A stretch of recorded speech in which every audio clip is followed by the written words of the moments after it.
కేంద్ర బడ్జెట్ను కూటమి పార్టీల నేతలు స్వాగతించారు. వికసిత్ భారత్ ఆకాంక్షలకు అనుగుణంగా కేంద్ర బడ్జెట్ ఉందని ముఖ్యమంత్రి చంద్రబాబు అభినందించారు.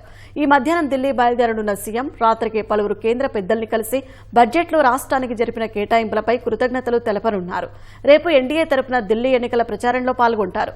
వైసీపీ విధ్వంసం నుంచి ఆంధ్రప్రదేశ్ బయటపడుతున్న ప్రస్తుత తరుణంలో బడ్జెట్లో ఇచ్చిన ప్రోత్సాహకాలు అమూల్యమైనవని ఉప ముఖ్యమంత్రి పవన్ కళ్యాణ్ అన్నారు. కేంద్ర బడ్జెట్ రాష్ట్రంలోని పేదలు, రైతుల అభ్యున్నతికి పాటుపడుతుందని మంత్రులు హర్షం వ్యక్తం చేశారు.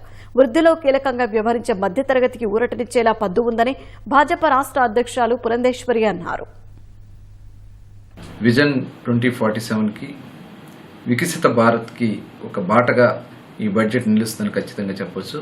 వ్యవసాయ రంగం పైన, గ్రీన్ ఎనర్జీ పైన ఈ బడ్జెట్లో కేటాయింపులు అనేది చాలా స్వాగతించాల్సినటువంటి విషయం. ప్రతి ఎకరాకి నీరు అందించాలనే లక్ష్యంతో ముందుకెళ్లడం అనేది చాలా గొప్ప విషయం.